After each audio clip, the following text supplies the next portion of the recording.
All right, here we go. We're going to do an art prompt today and have some snacks and some tea. Oops. Because it is winter, and that's what you do in the winter, right? That's right. You have tea and snacks. Warm snacks, warm drinks. Mm-hmm.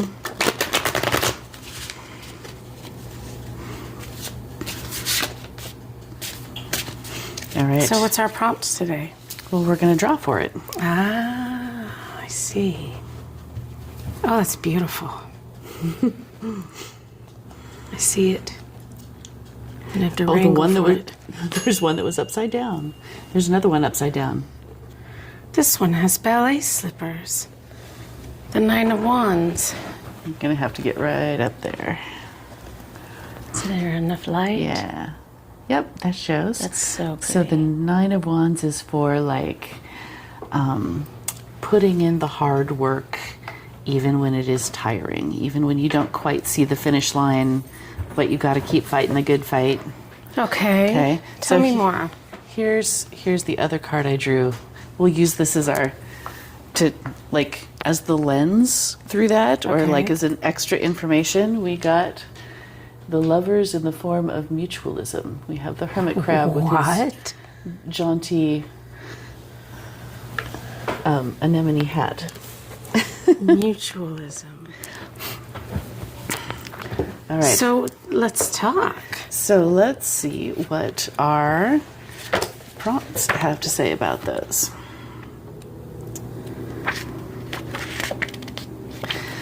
All right. The title on this 9 of Wands page is Navigate Creative Competition and Envy. Harness your jealousy. Whoa. That's intense.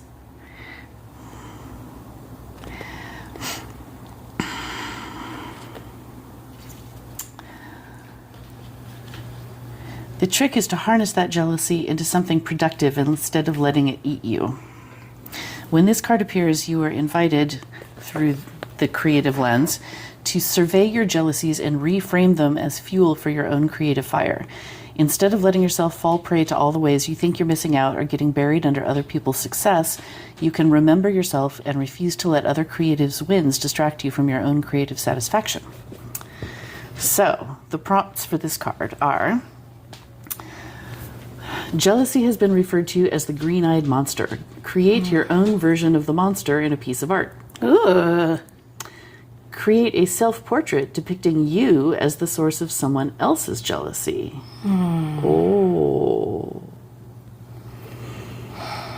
That's deep. Okay, pay attention to how this exercise forces you to pay attention to your strengths and wins. I'm going to skip the next one because it sounds like therapy. Journal about your biggest creative nemesis. Who is it and why did they get under your skin? And how can you reframe your rivalry into creative inspiration? So those are all very interesting. I don't have a creative nemesis. But this is fascinating. I'm not a very competitive person.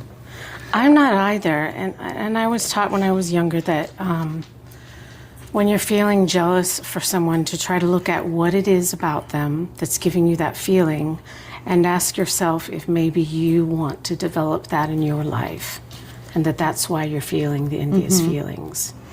And so take it as an instruction. Hey, you become more of this desire that you have for yourself. Yeah, I like that. Okay, and the Lovers card, the prompt says, commit to your creativity is the title. Are you a good partner for your creativity?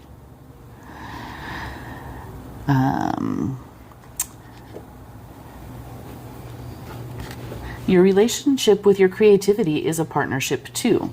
Learning to treat it like one could be game-changing for creative life. For one thing, seeing your creativity as a partner will empower you to find new ways of working with it.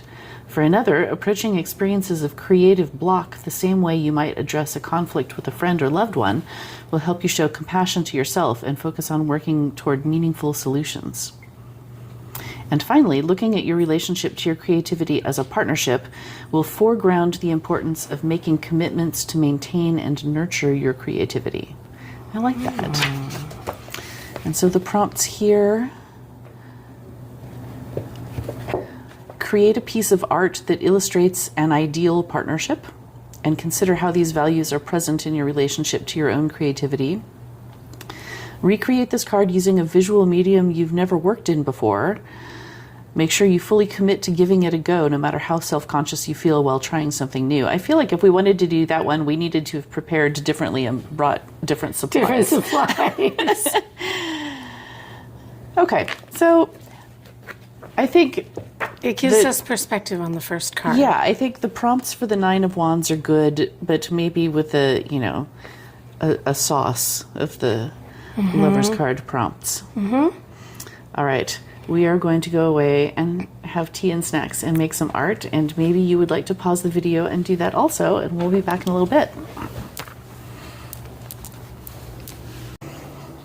Okay, we're back, but before we show our paintings, we thought we'd show the mess and the art supplies, the watercolors, the snacks, more colors, more mess, tea, lots of mess. Okay, putting this up now. Whoop. Oh, hello, and a Christmas tree. Your Christmas tree is making a guest appearance in this video.